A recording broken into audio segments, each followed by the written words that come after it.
ঝাল ঝাল কাঁকরোলের অসাধারণ ভর্তার একটি রেসিপি নিয়ে বরাবরের মতো হাজির হয়ে গিয়েছি মিশুস ফুড ফ্লেভার থেকে আমি মিশু।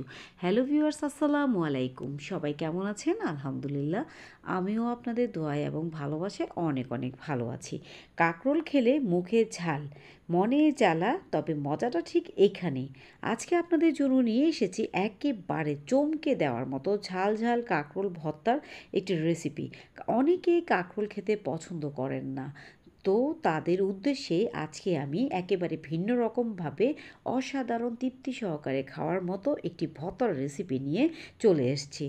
আর এই ভর্তা একবার খাওয়ার পর আমি হলপ করে বলতে পারি আপনারা বারবার এই ভর্তা খাওয়ার জন্য অবশ্যই পরিবারের সবার কাছে রিকোয়েস্ট করবেন। অসাধারণ মজার এবং অমৃত স্বাদের এই মুখরোচক ভর্তাটি কিভাবে তৈরি করেছি আজকে আমি এই ভিডিওতে খুব সহজভাবে দেখিয়ে দিয়েছি, কিন্তু স্বাদে একেবারে রেস্টুরেন্ট স্টাইলে। যারা ঝাল ঝাল পছন্দ করেন তাদের জন্য এটি হবে একেবারে সোনায় সোহাগা। আর যারা কাঁকরোল খেতে তো পছন্দ করেন না, তারাও কিন্তু প্রেমে পড়ে যাবেন আজকে আমার এই রেসিপিটি দেখার পর। এটি কিন্তু 100% সত্যি কথা। তো যাই হোক, চলুন এখন আমি আপনাদেরকে নিয়ে যাচ্ছি আমার রান্নাঘরে। আজকে আমি কাঁকরোল ভর্তাটা কীভাবে করেছি তা দেখানোর জন্য। আমি এখানে তরতাজা 4টি কাঁকরোল নিয়েছি, তবে কাঁকরোলগুলো মাঝারি সাইজের নিয়েছি। আপনারা চাইলে আপনাদের পছন্দ মতো সাইজ দিয়েও করতে পারেন। এগুলোকে আমি প্রথম অবস্থায় স্লাইস করে কেটে নিয়েছি।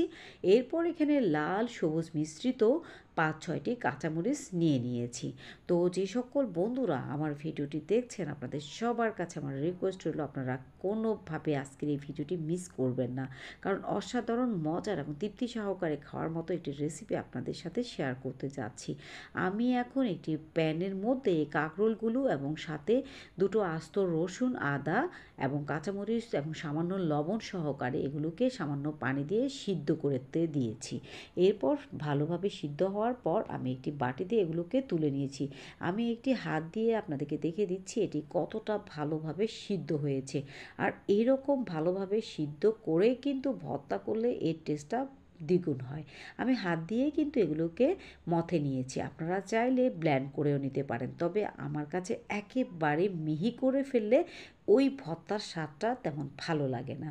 তো যার কারণে আপনাদের কাছে রিকোয়েস্ট করছি আপনারাও চেষ্টা করবেন এইভাবে হাত দিয়ে মথে তারপর একটু আস্তে আস্তে রেখে তারপরে এই ভর্তাটুকু করার জন্য। এখন আমি চুলায় একটি কড়াই বসিয়ে দিয়েছি এবং পরিমাণ মতো রান্নার তেল দিয়ে দিয়েছি। তেলটুকু যখন গরম হয়ে এসেছে ঠিক তখনই আমি এখানে 6-7টি শুকনো মরিচ দিয়ে দিয়েছি। আর বুঝতেই পারছেন ভর্তা মানেই শুকনো মরিচ। শুকনো মরিচের ঝাল ছাড়া কিন্তু ভর্তা খেতে তেমন ভালো লাগে না। তো যাই হোক, আপনারা চাইলে কিন্তু কাঁচামরিচের দিয়েও কিন্তু এই ভর্তাটা তৈরি করতে পারেন। আমার কাছে শুকনো মরিচের ফ্লেভারটা ভালো লাগে, তাই আমি শুকনো মরিচ দিয়ে করেছি। তো যাই হোক, আমি এগুলোকে হালকা জালে এগুলোকে ভালোভাবে ফ্রাই করে নিচ্ছি। ফ্রাই হওয়ার পর এগুলোকে আমি একটি প্লেটে তুলে নেব। তো এরপর আমি এখানে এই একই তেলের মধ্যে দিয়ে দেব পাঁচফোড়ন, প্রায় আধা চামচ পরিমাণ। তো যারা পাঁচফোড়নের ফ্লেভারটা পছন্দ করেন না তারা চাইলে স্কিপ করতে পারেন, তবে আমার কাছে অনেক ভালো লাগে এর ফ্লেভারটা, যার কারণে আমি এখানে আধা চামচ দিয়ে দিয়েছি। আর দিয়ে দিচ্ছি এখানে বড় একটি পেঁয়াজ কুচি। আপনারা কিন্তু অবশ্যই যে কোনো ভর্তা তৈরি করার ক্ষেত্রে একটু চেষ্টা করবেন পেঁয়াজের পরিমাণটা একটু বাড়িয়ে দিতে, তাহলে কিন্তু এই টেস্টটা ভালো লাগে। এখন আমি এই পাঁচফোড়নের মধ্যে চিলি ফ্লেক্স দিয়ে দিচ্ছি 1 চামচ পরিমাণ। বুঝতেই পারছেন ঝাল ঝাল এই কাঁকরোল ভর্তার রেসিপি বলে কথা। এখন আমি এর মধ্যে দিয়ে দিচ্ছি কেটে রাখা বড় পেঁয়াজ কুচিটুকু। পেঁয়াজটা যখন একটু ভালোভাবে ব্রাউন কালার হয়ে আসবে ঠিক তখনই আমি অন্য উপকরণগুলো এর মধ্যে অ্যাড করব। তো যে সকল বন্ধুরা আমার এই ভিডিওটি দেখছেন কিন্তু এখন একটি লাইক দিতে ভুলে গিয়েছেন, অবশ্যই মনে করে একটি লাইক দিয়ে আমার পুরো ভিডিওটি দেখে নেবেন। আমরা কিন্তু অনেকেই কাঁকরোলের পুষ্টি গুণাগুণ সম্পর্কে জানি না। কাঁকরোলে কিন্তু প্রচুর পরিমাণ অ্যান্টিঅক্সিডেন্ট, ফাইবার, ভিটামিন সি ও এ রয়েছে, যা কিনা হজমে অনেক সহায়তা করে এবং রোগ প্রতিরোধ ক্ষমতা বাড়ায়। তো আমি এখন এই পেঁয়াজের মধ্যে দিয়ে দিয়েছি পরিমাণ মতো লবণ। এরপর আমি এখানে দিয়ে দিয়েছি সরিষা বাটা এবং দুটো শুকনো মরিচ বেটে দিয়ে দিয়েছি। তো আমার অবশ্য শুকনো মরিচগুলো তেমন পরিমাণ ঝাল না। অনেকে হয়তো চিন্তা করতে পারেন যে এত পরিমাণ মরিচ কেন আমি অ্যাড করছি। এগুলো কিন্তু তেমন বেশি ঝাল না, যার কারণে আমি ঝাল মরিচটা একটু দিয়ে দিয়েছি। সব কিছু ভালোভাবে ভাজা হয়ে এলে আমি এখানে হাত দিয়ে মথে রাখা যে কাঁকরোলগুলো রেখেছিলাম এখন এর মধ্যে মিক্স করে নিচ্ছি। এত সুন্দর একটা ফ্লেভার আসছে যেটা আপনাদেরকে আমি বোঝাতে পারছি না। তো যে সকল বন্ধুরা আমার ভিডিওটি দেখছেন আপনাদের কাছে আমার কিন্তু খুবই রিকোয়েস্ট হলো, কাঁকরোল কিন্তু যেহেতু এখন সব জায়গায় পাওয়া যাচ্ছে, এই কাঁকরোল দিয়ে এই মজার ভর্তাটা অবশ্যই তৈরি করে খাবেন। এটা বারবার রিকোয়েস্ট করছি, কারণ এত মজার একটা ভর্তা দিয়ে পুরো প্লেটের ভাত শেষ হয়ে যায়। তাহলে সেই ধরনের ভর্তা কেন আপনারা খাবেন না? আমি চাই আপনারাও এই ধরনের মজার ভর্তা দিয়ে শান্তিমতো দুটো ভাত খেতে পারেন।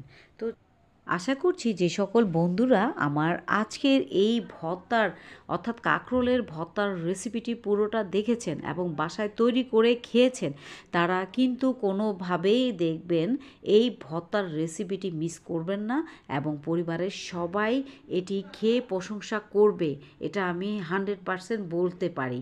তো আমার অলরেডি ভর্তাটি কিন্তু হয়ে গিয়েছে। আমি এখন পরিবেশনের জন্য একটি সার্ভিং প্লেটে এই ভর্তাটুকু তুলে নিয়েছি। দেখেই নিশ্চয়ই এতক্ষণ আপনাদের জিভেও পানি চলে এসেছে। অবশ্যই পানি চলে আসার মতো এত সুস্বাদু একটি রেসিপি এই কাঁকরোলের ভর্তার রেসিপিটি, কারণ ভর্তা প্রেমিকদের জন্য এটি কিন্তু সবচেয়ে সেরা একটি ভর্তার রেসিপি। আর কাঁকরোল তো অনেকেই খেতে পছন্দ করেন না, তবে আমি যখন আজকে এই রেসিপিটি শেয়ার করেছি আশা করছি আপনারা যখন বাসায় তৈরি করে খাবেন তখন দেখবেন এটি বারবার আপনারা তৈরি করছেন এবং খাচ্ছেন। আর অবশ্যই কিন্তু এটা কোনোভাবেই ভুল করবেন না আমাকে কমেন্ট করে জানাতে। আমাকে কিন্তু কমেন্ট করে জানাবেন আজকের এই কাঁকরোলের ভর্তার রেসিপিটি আপনাদের কাছে কেমন লেগেছে। তো নতুন নতুন আরও কিছু রেসিপি আপনাদের জন্য শেয়ার করার জন্য আমি চলে আসবো মিশুস ফুড ফ্লেভার থেকে। তো সেই পর্যন্ত আপনারা সবাই ভালো থাকবেন এবং সুস্থ থাকবেন। আল্লাহ হাফেজ। আর আবারও মনে করিয়ে দিতে চাই যে সকল বন্ধুরা প্রথম থেকে শেষ পর্যন্ত আমার ভিডিওর সাথে ছিলেন, আপনাদের সবাইকে অনেক অনেক আন্তরিক শুভেচ্ছা ও ভালোবাসা জানাচ্ছি। কারণ আপনাদের উৎসাহে আজকে আমি এতটুকু কাজ করার উৎসাহ পাচ্ছি বা অনুপ্রেরণা পাচ্ছি।